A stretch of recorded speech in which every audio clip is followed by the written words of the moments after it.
Picture this.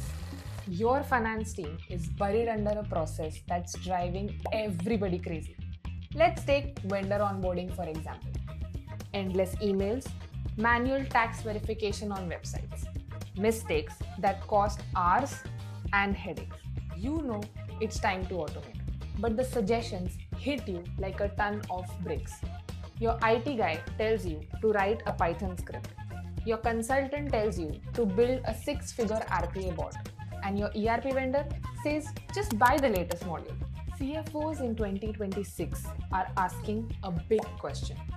Prove ROI or lose the budget. Nearly 54% of finance teams are stuck today in partial automations just because they chose tools that were too hard to maintain. Pick the wrong solution and you end up with a system that's either fragile, expensive, or both. Today, I'm going to give you a 5-step automation filter, an expert's roadmap to pick the right solution every single time. Step 1. Check your ERP. The first question that should come to your mind is, can my existing ERP already do this? Before you look outside, check whether your ERP, SAP, Oracle, NetSuite can deliver this or not. Many times, teams jump to external tools without realizing their ERP has a workflow engine or a vendor portal that's gathering dust. Using what you already have gives you instant integrity. Your audit trails are already baked in and you aren't creating a new data silo. Yes, the license fee might feel steep upfront, but here is my 3-year rule. If the module costs less than the hidden prices of building, maintaining, and fixing a custom tool over 36 months, buy the module. Don't step over a pound to pick up a penny. Step 2. Look for a specialist tool. If your ERP can't do this, don't start coding yet.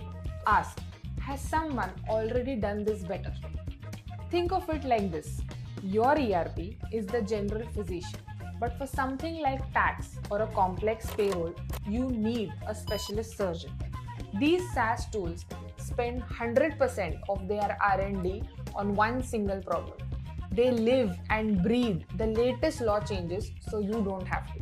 61% of the finance leaders say accuracy now matters more than speed. But here's the trap. If your specialist doesn't talk to your physician, your patient, that is your data, is in trouble.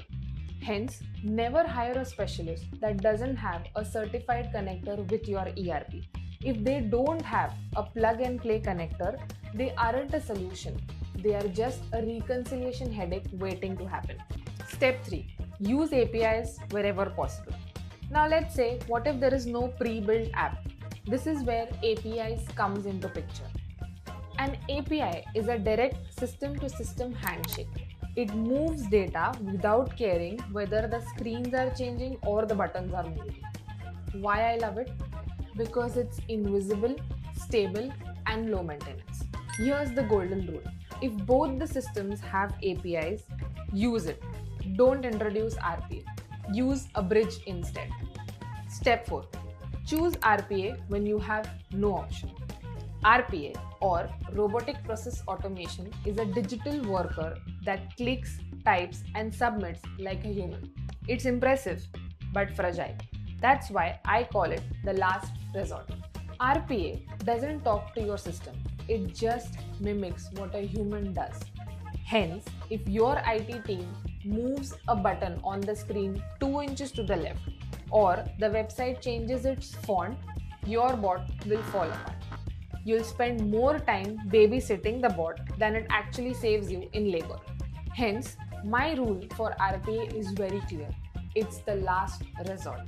Use it for surface automation only when the tech is too old that it leaves you with no other choice. If there is an API, use it. But if you have no other choice, use RPA, but please keep your repair kit ready. Step 5. Pure code. Finally, if you have exhausted the first 4 steps and you still have a gap, we look at pure custom code.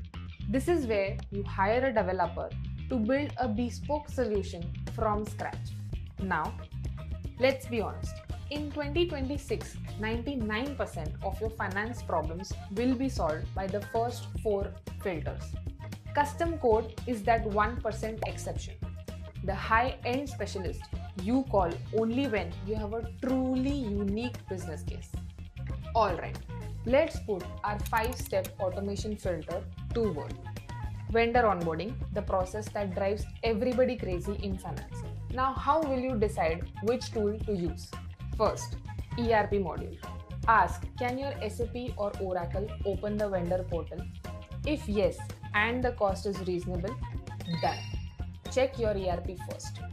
Next, specialist SaaS. Ask, is there a KYC tool in the market that blacklists vendors automatically? If the risk is high, buy it. Accuracy beats speed here. Then API. Ask yourself, can you use a Microsoft form to collect the vendor data and an API to verify the tax information? If yes, this is the fastest and the most durable DIY approach. After that, RP. Ask yourself, does the regulatory website have no API and a tricky login? If yes, this is where you build the bot, the digital ghost that will copy everything that a human does. And finally, pure code. Here's the secret. AI isn't a separate step. It's the brain upgrade for the tools you already have. The 5-step filter is the pipeline to move the data, but AI is the intelligence that can read it. Look at our vendor onboarding example once again. Let's say we use an API to extract the legal contract from the vendor. That's the pipe, the data. Now you don't want to read the contract. That's when you plug in the AI to read the contract, identify any hidden payment terms, and flag any risky clauses. But here is my warning as a chartered accountant. In finance, we don't use AI just because it is cool. We use AI only to handle unstructured data like messy PDFs, handwritten notes, or complex contracts. If the logic is fixed, like calculating tax, use API.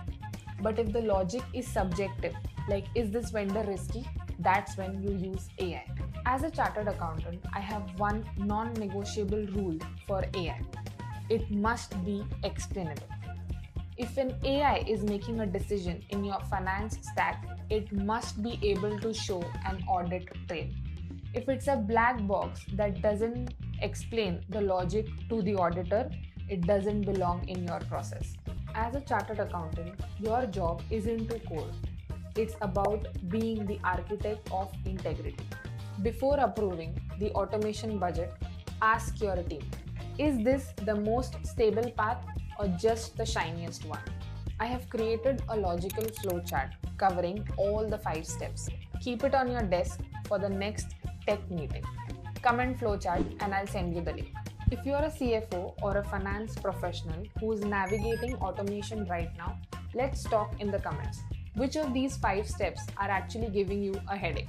Don't forget to subscribe for more finance transformation strategies. I am Puneet Sodhi Asnani, bridging the gap between leisure and tech. I'll see you in the next one.